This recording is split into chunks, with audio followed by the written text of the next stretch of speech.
Why don't we start off with weighing this gun? The Coonan 357 Nut and Fancy review. Never thought I'd be reviewing a 1911 chambered in 357, but yeah, all the shooting's done and it's tabletop time. This thing is not light. 2 pounds, 13 ounces. Probably a good thing when you're shooting full power 357s, says me. First things first though, we need some tabletop decorations in the background. What do you say? Got the TMP patch, we got the Pissed Off Owl, available at Nut and Fancy Big Cartel still. I'll throw a rocket assisted shark up there. And then for the knife, what do I got here? Yeah, let's do this. Freaking Halo from Microtech. Oh, that's a cool blade. Look at that. This is an expensive knife, man. It's more expensive than a lot of guns. Reviewed separately. Just type in the tagline, Nut and Fancy Microtech Halo. That review will come up. I will rave about the knife, no doubt. It's a very wicked this way type blade. We'll put it right up there. I was in the store with Gunnies, and by the way, thanks to two entities, Gunnies, for one, for loaning me this gun, being able to go out and shoot it, bring you the information, my opinion on the Coonan 357 1911, and for two, helping for me to get some boxes of ammo with a partial sponsorship from Federal Cartridge. Not full sponsorship. Full sponsorship is me being able to text or email and say, hey, I need 3 cases of such and such caliber for a shoot this weekend, and they drop ship them. I don't got that. I don't. I get a couple boxes. And it's via Gunnies, so thank you. It's through Federal as well. I mean, it's approved through Federal. So I've got some ammo, a couple boxes, and that's what I ran through it. And that's important when I discuss something here in a second. As we go down the list of the Coonan 357, how did I end up reviewing this gun? And it's actually the first 1911 I will have reviewed for quite some time, actually. It's been a long time. I was walking the store with Wyatt like 1 in the morning. It was late. We wait to get the TMP guns when all the customers have left so we can, you know, concentrate. It takes us literally about 3 hours to go through the checkout process, filling out the Federal paperwork and all that stuff. And he goes, hey, you really ought to test this thing. Coonan 357. I was like, I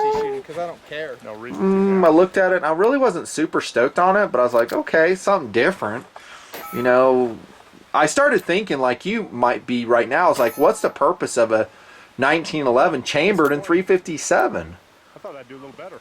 But I said to myself, you know, let's do it. I mean, it's something different. I had some 357 in stock. This is before the Federal thing kicked off.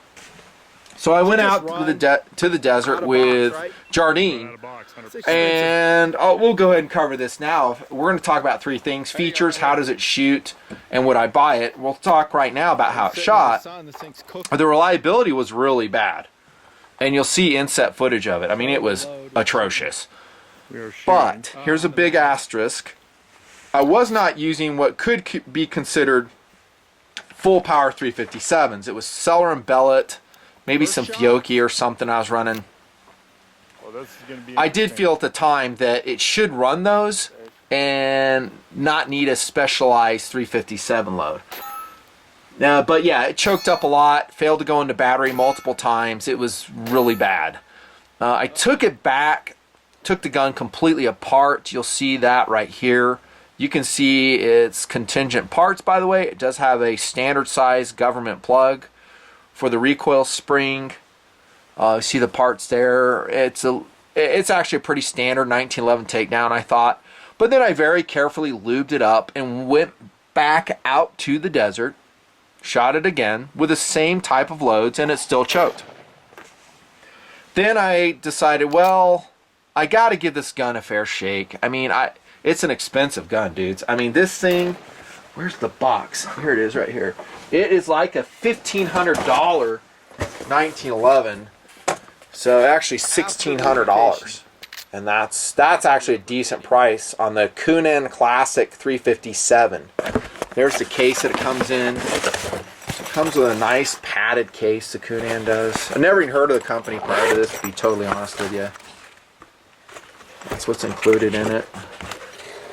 I bet you if I would have read in the manual, it's like, I'm sure it says, hey, run only full power 357 through it. I understand that, but there's a lot of guns I'll test that I'm like, hey man, you know, maybe I'll try a different load, because I think that's a more valid test. The short end of it was, then I put the Fusions through it and some other Federal full power 357 loads, and the thing ran great. 100%. You'll see it is extremely accurate. It is a very soft shooting 1911, thanks to its 2-pound, 13-ounce weight, apparently. I'll give you all that. I really enjoyed it, and it really stoked me, because I'm like, okay, this is actually a cool gun. Granted, it's limited application in some people's minds, but it's with full power, it shot pretty well. So I ran about 200 rounds of that through it, the full power 357 stuff. Had a blast doing it, both indoor range, out in the desert. And then I went back to run the medium power. I'm not going to call them low power. They're not low power. They're still 357 category. But I ran some medium power 357 through it, and guess what? It ran them pretty good. There might have been a bobble here or there, but mostly it was reliable, which unsurprisingly leads us to believe this is a tight tolerance gun, the Coonan Classic 357, and it's just going to have to seat the parts. Duh, no surprise. Could a gunsmith do that for you without having to expend all the ammo? Perhaps. No, I wouldn't say that, you know, for now it's 100% with medium power 357s, but enough where I feel that it's shootable that way. Like I said, it ran pretty darn good with them. Why is that important? Well, let's jump into philosophy of use, because this is a different creature right here. We really haven't reviewed like a gun like this before. I mean, I've talked about 1911s before. Here comes a 45, a 178011 with different grips on it, coming out of our stores. This is a 45 ACP. It's a great 1911. Love it. Need to review it one of these years. But not a 357. The reason it's important to know that it'll run with medium power 357 loads is to save money. I mean, here we have a box of Fusion. This is what, 20 rounds, so it's 19 bucks, which by the way is a great price. Maybe this is 25 rounds, maybe 25. Nope, 20. So that's, you know, it's pricey. Running 357s, and if you're reloading, okay, awesome, I get it. But most people that I meet are not reloading. Truth dart, they're not reloading. Philosophy of use. Would I use this for home defense? I wouldn't, but you could. I don't like that it does not have a Picatinny rail on it for that purpose, not for range use, but for home defense. I like a pick rail, just like this one. Here comes a 1911 PD. It has a TLR1 on it for that reason, to identify your threat. I think it's appropriate to have that. Coonan doesn't have it. It's clean. And there's just other guns I'd prefer to use rather than a 1911. You know, the safety on and off, condition 1 thing, I'd prefer not. I'd rather run a Glock. I'd rather run a Walther. Where'd it go? How about a PPQ long slide? Something simple. Grab and shoot. Lightweight, rail, good sights. That's just me, though. I think a lot of it will be about the recreational aspect, philosophy of use. Guys will just think it's a novelty to own a 357, 1911. It'll blow people's minds with the fire rings you're producing with full power loads at the range. That's fun for dudes. I totally get it. I'm on board with that. Recreational. I would not recommend you take this gun out and give it to your girlfriend who's never shot before. That would be unwise. Don't do that. Yeah, I did say it shoots soft, but I'm an experienced pistolero. Maybe your girlfriend isn't. You know, turn her on to some 22s. Bring her up to some soft shooting 9mm. PPQ's a good example right there. A Glock. Any one of those would be great. And then, even after then, don't ever let her shoot it. She won't like it. Philosophy of use hunting gun, though. Now we're talking. Now we're kind of getting into something interesting, I think. 357 is a great hunting caliber. Granted, it doesn't have a pick rail or an optics platform on it, but heck, go hunting with the sights. And there's a lot of places where 357 is a legal caliber to hunt with, even up to deer, I believe, in some states. That would be interesting. You know, you're dragging your deer back to camp. You go, hey, what'd you use? 1911. Now we're talking. That's cool, man. Back to how did it shoot. I didn't really talk about this. The accuracy was really, really good. Standard government plug for the recoil spring notwithstanding, which is pretty interesting if you ask me. This is 7 yards. Shooting the Federal. Thanks to Federal again. Appreciate you guys. Love Federal ammo. Always have. I've always bought Federal. How many thousands of dollars I spent on Federal for this project? Look at that. One hole. 7 yards only standing. This is that Fusion. That's a great group. That's a great group. Seller and Bell at 158. Good group. Good group. That was sighting something in. Good group there. 10 yards standing. I think this is when there are some failures of that medium power 357. Great group. 10 yards standing. That's a really good group. Good, good, good, good. Just a single round left, so I did that. Some fails to last shot hold open. It might be me writing the slide release. Really nice shooting, really good trigger. And that will lead us into features. The trigger is interesting because it's not a standard 1911 trigger. It's actually a pivoting trigger. So we'll safety check this sucker, and while we do it, we'll see if it has a magazine disconnect. It does not, which I really like, and you can see it pivots much like a Browning high power. Cool. And if we look at a standard 1911 trigger, it's going to be straight pull, so it just comes straight back. Which one do I prefer? I can't lie, I really like a straight pull 1911. If I'm shooting a 1911, I really like the straight pull. That's, I think, one of the advantages and one of the attractions to a lot of dudes, that straight pull trigger consistency. That's why guys like the 1911. It doesn't trigger pull, doesn't change. That being said, it's nice. There's a milled aluminum trigger face, ventilated, skeletonized. You can see the trigger guard right here, adequately big, slightly angled. Not really undercut too much, and just because it's on the table, we'll look at the 1911 PD. It's not really undercut either, but it's a straight cut.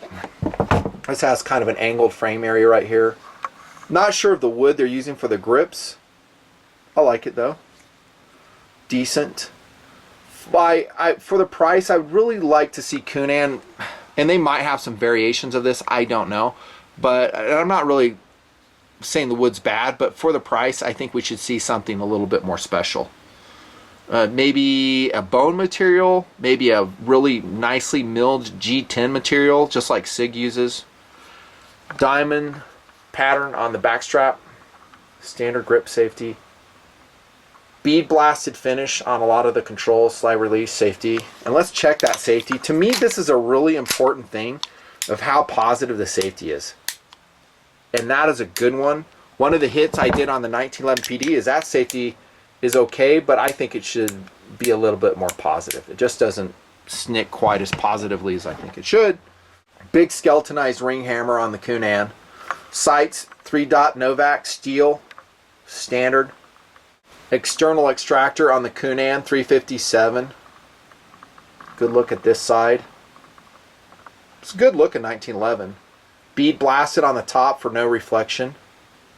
The whole gun, I think, is made out of 17-4 pH stainless steel. The barrel isn't, though. It's 4340 chrome plated. That's what Coonan tells us. And judging from the accuracy, it's well made. And they do make some other variations of this 1911. Coonan does. Go to their website. You can check it out. They make a 4-inch compact 1911. Other variations chambered for 10mm and of course 45 ACP. This gun has been around a while though, I think since about 2012. At least the 357 variation. And I forgot to show you the magazine well. Kind of stepped, not really funneled that much. One thing about the grip panels that I didn't mention, I was talking about their aesthetics, their looks, but there's really not a checkering going on there. So getting back to what I'd like to see on the gun, something looks cooler, is cooler, and actually provides more traction, says me. The rounds actually stagger in the magazine, and it is an 8-round mag, if I'm counting right. So many guns, sometimes I get the details wrong. And the way they make it work with a rimmed 357 cartridge is you can see the enlargement right here on the aft portion of the magazine with an orange follower. Really well made, actually. We did find in testing, however, be careful of the magazine because for whatever reason the rounds can jam up in it. And I think I have some footage of that. If I can find it, I'll roll it in right now. and it was really perplexing. So we're loading normally, and then we just see the rounds jam up. Maybe one kind of goes at a 45-degree angle, and we basically have to unload the magazine and start all over. The best way to do it is to sit it on a firm surface, and as you're loading, that magazine button, just pull it down, which by the way is pretty stiff, really stiff as it gets to the bottom. Just make sure you don't have a lot of air here. That way the spring tension is on the bottom cartridge the whole time. And I think once you check it, you'll see what looks normally for presentation. And you'll be happy. A happy camper. That's pretty much features. I talked about field strip, showed you a photo. If I can find that photo, I would have shown it to you. And I talked about how it shoots. Full power 357 with the Coonan 357 is your friend. I think I've made that abundantly clear, right? And then once it breaks in and seats all the parts, you can probably use a different load. Did I try 38 Special? No, I didn't, and I didn't go to their website or read their book to see, hey, don't shoot 38 Special. I would just stick to 357 myself with the loads I talked about. And then we finally come to, would I buy it? The answer is no. There's no way I would. Sorry. I think it's a cool gun, but I'm not going to go out and spend $1,500, $1,600 on a niche 357. There's no way. I mean, I'd much rather get a used Smith & Wesson for 800 bucks. Granted, it's not in a 357 caliber, but it'll give me just as much enjoyment.